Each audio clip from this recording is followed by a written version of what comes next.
बहुत पुरानी बात है। छोटे से गांव में एक ब्राह्मण अपनी पत्नी के साथ रहता था। क्यों न एक दिन मैं गंगा नदी में स्नान कर लूं? वहां की चूड़ियां बहुत अच्छी होती है जी, जरूर लेकर आना। ठीक है भाग्यवान। वो अगले दिन सुबह सुबह ही गंगा नदी में स्नान करने के लिए निकल पड़ता है। रास्ते में वो पड़ोस के गांव से गुजर रहा था।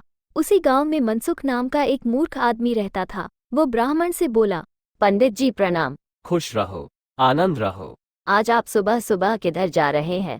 अरे मूर्ख, तुम्हें इतना नहीं पता, रास्ते में किसी को टोकना नहीं चाहिए। माफ कीजिए पंडित जी, मैं ठहरा मूर्ख, मुझे भला इन सब का क्या ज्ञान। हाँ हाँ ठीक है, वो मैं गंगा स्नान के लिए जा रहा था। क्यों, आपके इधर पानी नहीं है क्या? अरे मूर्ख, तुम्हें गंगा माँ के महत्व के बारे में पता भी है? क्या तुम कभी वहाँ स्नान और दर्शन के लिए नहीं गए?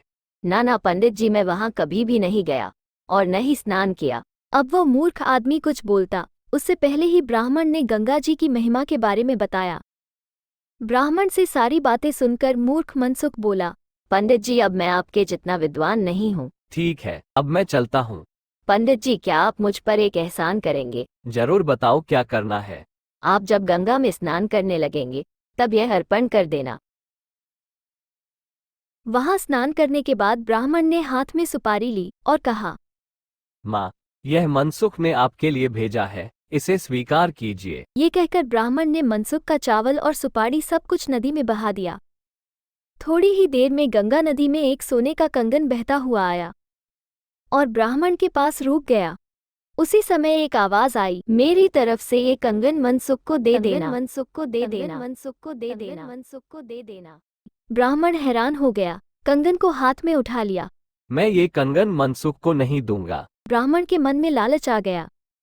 आखिर उसे पता ही कैसे चलेगा कि माँ गंगा ने उसे कंगन देने के लिए कहा है। ब्राह्मण नदी से निकलकर अपने घर की ओर चल दिया।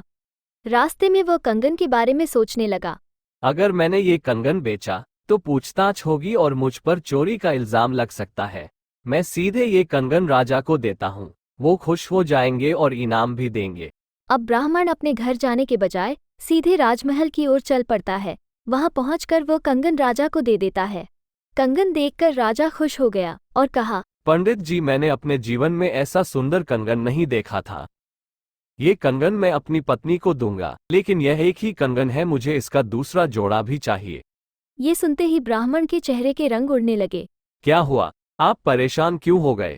कहीं ये कंगन चोरी का तो नहीं है? नहीं नहीं महाराज, ये चोरी का नहीं है। आप आज शाम तक दूसरा कंगन लाकर मुझे दे दो, तभी मैं मानूंगा कि कंगन चोरी का नहीं है। ठीक है।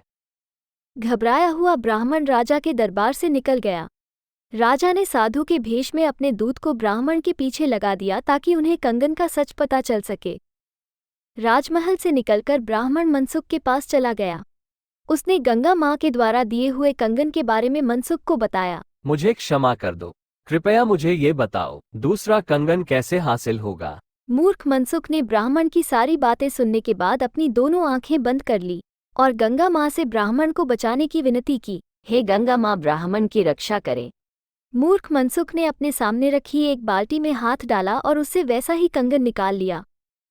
ये देखकर ब्राह्मण के साथ साथ राजा के दूत भी हैरान हो गए। ये सब देखकर दूत सीधे राजा के पास गया और उन्हें सारी बातें बता दी। इधर ब्राह्मण भी मूर्ख को धन्यवाद कहकर कंगन लेकर राजमहल निकल गया। वहां पहुंचते ही ब्राह्मण ने राजा को कंगन दे दिया। कंगन लेने के बाद राजा खुद मूर्ख के घर पर गए और मूर्ख को गंगा माँ की भक्ति के लिए इनाम दिया।